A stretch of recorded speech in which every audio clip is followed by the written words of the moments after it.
Hey guys, welcome back to my channel. Today I will show you our pet budgies.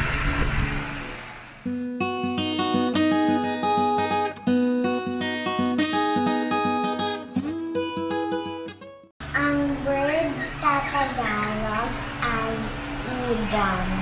Ang pangangalaga sa aming ibon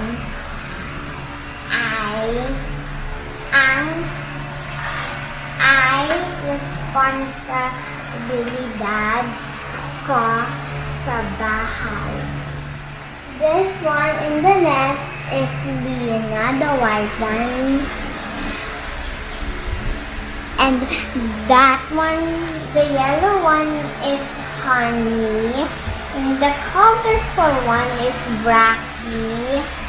The boy is the colorful one.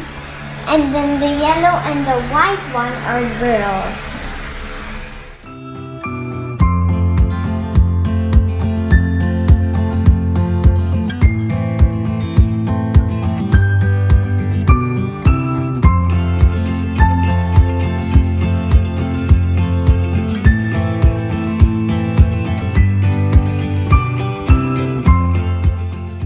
How to take care of your pet budgies. You need to make sure we have a proper place to live in.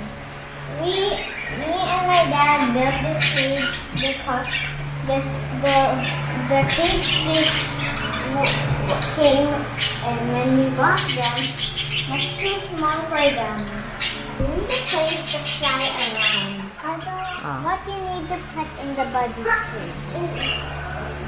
We need to put food and water and the calcium block.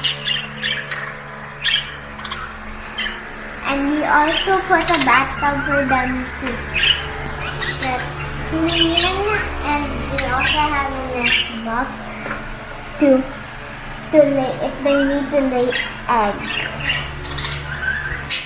They also need some perches so they can stay and rest there.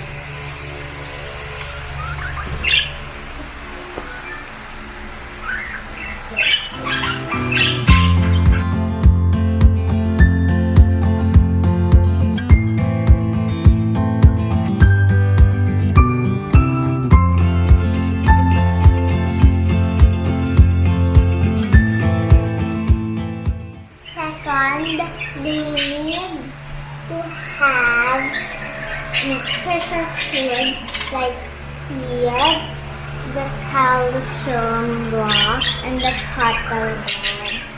They can also eat veggies and different kinds of seeds and water.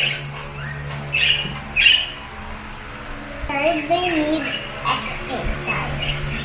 You need to change the toys and let them fly around the house and come out once in a while.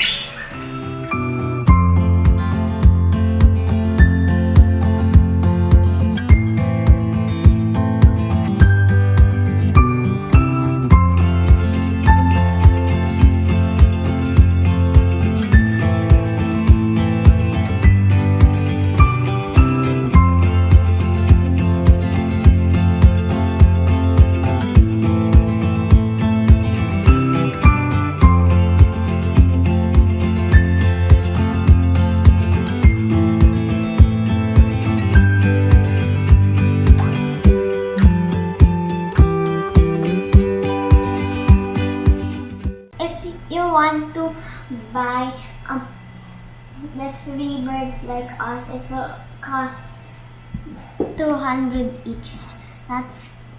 You need to give 600. And the cage is 5,000 because it already has some toys. And also the food is 85. So the total is we have We have 5,685. We spent 5,685. The food will last for 3 weeks. You need to get at least 2 birds so they won't be lonely, because if they be lonely, their feathers will keep picking out their feathers and then they will die.